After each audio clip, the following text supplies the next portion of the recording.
give me 15 minutes of your silence. Not because I want your attention, but because what you're about to learn will change how every man who underestimates you sees you forever. Miyamoto Musashi faced 61 duels in his life. He never lost one. Not because he was the strongest man in Japan, not because he carried the sharpest blade, not because he trained longer than every other warrior alive. He won because of something else entirely, something invisible, something internal, something that was decided long before he ever drew his sword. He won because he understood, at a level most men never reach, what disrespect truly is, what it means, where it comes from, and exactly what it demands from the man on the receiving end. Most men spend their entire lives responding to disrespect the wrong way. They explode, they shrink, they obsess for days. They lose sleep over words spoken by mouths they should have stopped listening to years ago. They hand their power, freely, willingly, to people who were never worthy of holding it. Musashi never made that mistake. Not once in 61 duels, not once in a lifetime of walking alone. And by the time this video ends, neither will you. This is not motivation. This is not a collection of quotes stitched together to make you feel something for 5 minutes before it fades. This is a system, ancient, proven, forged in the philosophy of men who faced death with absolute calm and walked away standing. Stay with me. Chapter 1. The test here is the first thing you must understand. And if you take nothing else from this video, take this. The moment someone disrespects you is not an attack. It never was. It is a test of your character, your stability, your self-knowledge. And it is a test that happens in seconds, before your conscious mind is even caught up with what your body is already feeling. This is why most men fail it, not because they are weak by nature, but because no one ever told them what disrespect actually is. So let me tell you, every human being carries inside them a level of internal peace, a baseline of calm, a center. When that center is stable, when a man knows who he is, what he stands for, where he is going, almost nothing can move him. Words slide off, insults land and vanish, provocations arrive and dissolve like smoke in open air. He doesn't need to respond. He doesn't need to defend. He doesn't need to prove anything to anyone, because he has already proven it to himself. But when that center is unstable, when a man is unsure of himself, afraid of being truly seen, quietly desperate for approval, he has never stopped needing. Even the smallest disrespect cracks him open, because it confirms the thing he already feared about himself, that he is not enough. That is not a character flaw. That is a wound, and most men are walking around with it, unhealed, unacknowledged, covered by performance.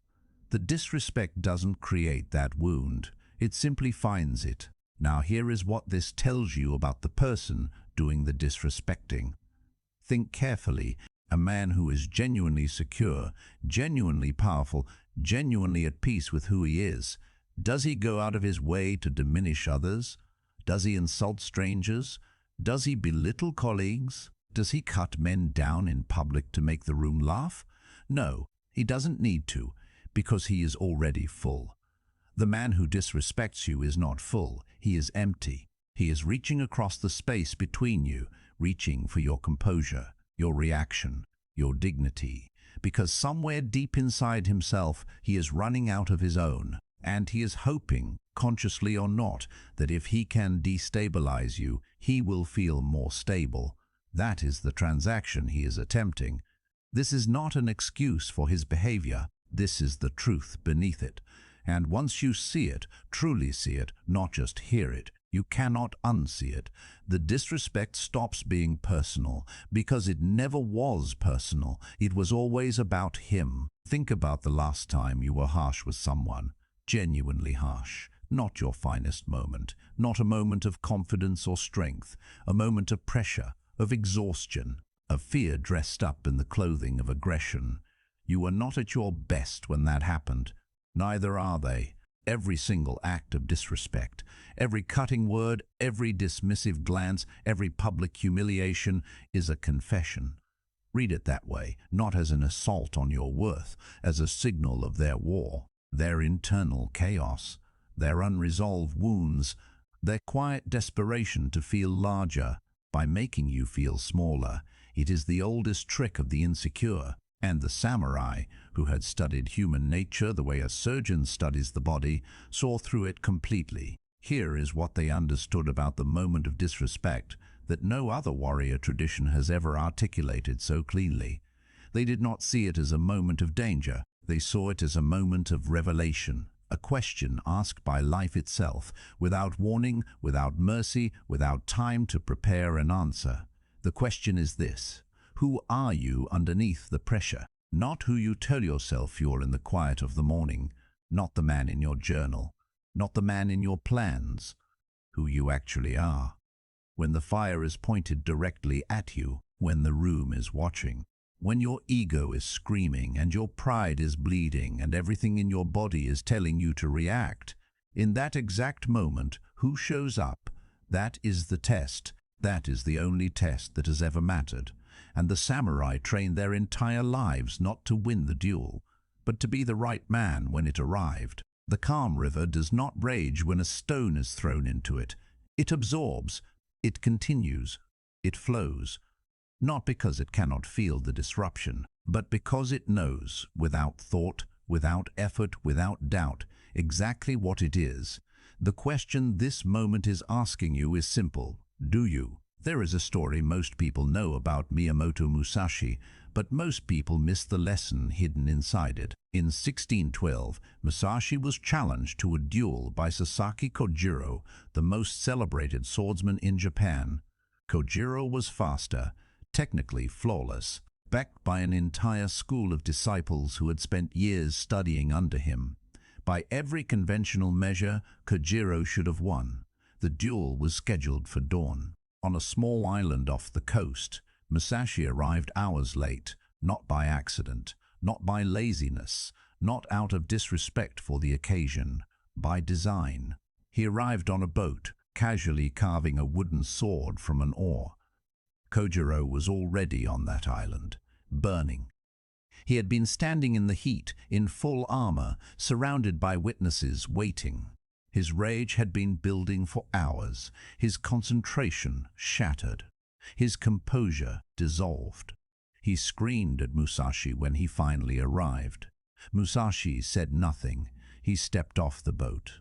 He walked forward with the same unhurried calm of a man taking a morning walk, and in the seconds that followed, it was already over. Kojiro attacked first, wildly, desperately. Musashi stepped aside and struck once. One strike. After hours of waiting, the greatest swordsman in Japan, defeated not by technique, but by the erosion of his own mind. Musashi did not defeat Kojiro on that island. He defeated him in the hours before the duel even began. This is the first law. Silence is not the absence of power. Silence is power. Concentrated, refined, directed. When you go silent in the face of disrespect, you are not backing down. You are doing what Musashi did on that island. You are letting them burn. Because here is what no one tells you about the person who disrespects you. They need a reaction. They are counting on one. They have already written the script in their head. They say something cutting. You flinch. You stumble. You react. And they feel the rush of having moved you. That is what they came for. Your reaction is their reward. And the moment you give it to them, you have paid in full. But when you offer nothing, when you hold still, when your face reveals nothing, when your body doesn't tighten, when your voice doesn't rise, something happens to them that they did not prepare for.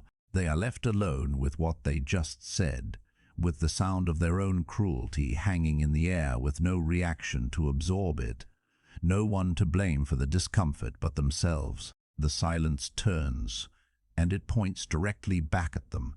This is not a tactic for the weak. It is the most demanding thing I will ask of you in this entire video, because your body will resist it. Your ego will scream that silence means defeat. Your pride will demand you say something, anything, to prove you are not afraid. But that voice in your head is not wisdom. That is the wound talking. Train it. Here is the practice, and it is deceptively simple. The next time someone disrespects you, count 5 seconds before you respond. Not 5 seconds of frozen panic. 5 seconds of deliberate, conscious stillness. Breathe. Feel your feet on the floor. Return to your center. In those 5 seconds, you are doing 3 things simultaneously. You are giving your prefrontal cortex, the part of your brain responsible for reason, time to override the amygdala, which is screaming for war. You are communicating without a single word that you are not governed by their behavior, and you are deciding consciously what response, if any, this moment deserves from a man of your caliber. 5 seconds. That is the distance between reaction and mastery. That is the space where the samurai lived. Musashi did not master silence overnight. He lived alone for years, in the mountains, in temples, without comfort, without community, without the noise of other people's opinions filling the space where his own conviction needed to grow. He carved it out of himself, the way he carved that wooden sword from an oar. And what he built in that silence was something no opponent could take from him. A self so settled, so rooted, so completely his own that no amount of provocation could shake it loose from its foundation. That is what silence builds in a man. Not distance, not coldness, not arrogance. Certainty. And a certain man. A man who knows exactly who he is and refuses to perform otherwise is the most dangerous presence in any room. Not because he is looking for a fight, because he has already won it, inside himself, before it ever began. Marcus Aurelius was not born to be a philosopher. He was born to be an emperor, and for the last 19 years of his life, he was both simultaneously. He commanded the most powerful military force on earth. He governed 70 million people across an empire that stretched from Britain to Mesopotamia. He negotiated wars, famine, plague, and political betrayal, often at the same time. By every human measure, he had earned the right to be above criticism, and yet, men still insulted him. Senators undermined him in chambers he himself had built. Generals questioned his decisions on battlefields he had financed with his own treasury. Members of his own family, people who sat at his table, who ate his food, who lived under his protection, conspired against him. The most powerful man on earth, still disrespected. And what did he do? He went home and wrote in his journal, not letters of revenge, not lists of enemies, not plans for retaliation, questions. The same question, asked again and again across hundreds of pages, as if he were sharpening a blade on a stone with each repetition. What is within my control? Not what they said, not what they did. Not how they made him feel in the moment, or the room that watched, or the damage to his reputation, or the injustice of it. What is mine? And the answer every single time was the same. My thoughts, my response, my character, my choices, everything else theirs. He called this the dichotomy of control. And it was not a passive philosophy, it was a wall. Understand what this wall is and is not. It is not a wall that says nothing matters. It is not a wall of numbness, not of apathy, not of disconnection from life. It is a wall of absolute clarity about where your domain ends and where the chaos of other people begins. On one side of this wall, everything that is yours, your attention, your effort, your discipline, your interpretation of events, your decision about who you will be in response to what just happened. On the other side, everything that has never belonged to you, their words, their motives, their insecurity, their need to diminish, their disrespect. The moment someone disrespects you, they are placing something in your hands. Aurelius called it the burning coal. A coal pulled fresh from the fire, red, glowing, searing. And here is the choice that exists in that moment, whether you recognize it or not. You can hold the coal. You can close your fist around it, feel it burn through your skin, carry it for hours, for days, turning it over in your mind, replaying the moment, imagining what you should have said, what you could have done, how you will get even, while the person who handed it to you has already moved on. They are not burning. You are. They handed you the coal and walked away. And you, out of pride, out of ego, out of the desperate need to be seen as right, chose to keep holding it. That is not strength. That is self-punishment, dressed in the language of justice. The Stoic does something different. He looks at the coal. He recognizes it fully, clearly, without flinching.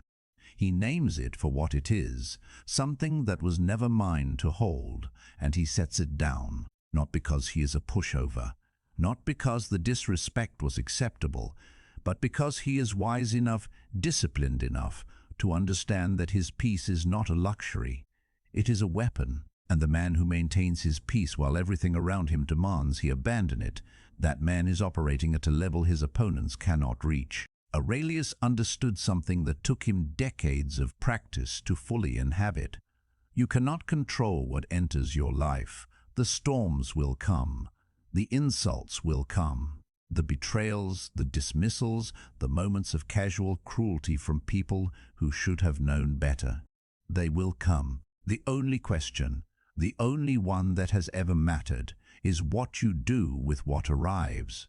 Do you absorb the chaos and call it living, or do you filter it through the wall? Do you hold the coal, or do you set it down and return to what is yours? This is the Stoic's wall.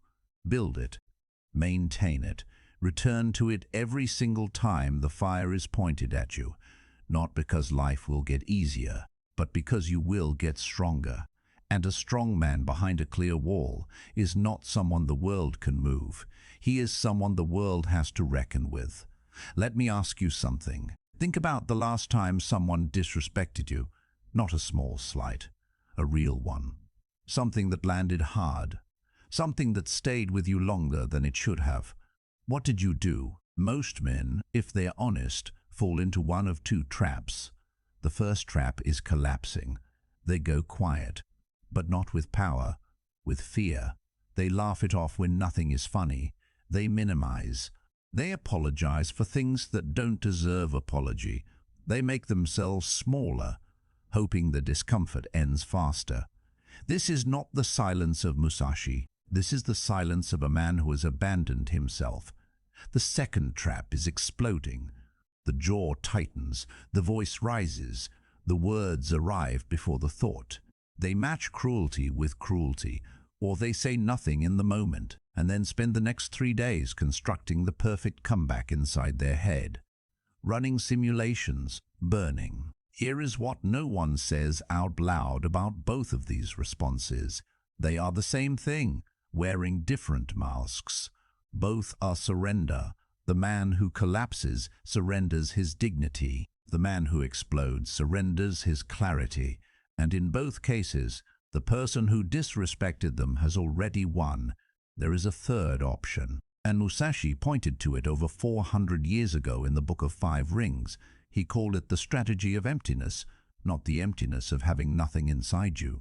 The opposite, the emptiness of a man who is so full, so settled in who he is, that there is no hollow space for other people's projections to fill, no wound to press on. No ego waiting to be triggered, no performance that requires an audience, just presence. And this is what that looks like in the real world, when the disrespect lands and your body wants to either fold or ignite. You observe, you feel the full weight of what just happened. Without flinching from it and without being consumed by it, you breathe, deliberately, consciously. And then, from that clear, grounded, centered place, you make a decision, not a reaction, a decision. Sometimes that decision is silence. The silence you learned in Chapter 2, the kind that turns and points directly back. Sometimes it is one sentence, measured, final, Sometimes, when the moment genuinely demands it, it is a direct, unflinching confrontation without a single raised decibel, but it is always chosen, never reactive, never desperate, never performed for anyone watching. And here is what changes the moment you operate from this place. Other people feel it, not consciously, they cannot name it, but something shifts in the room when a man does not react the way he was expected to.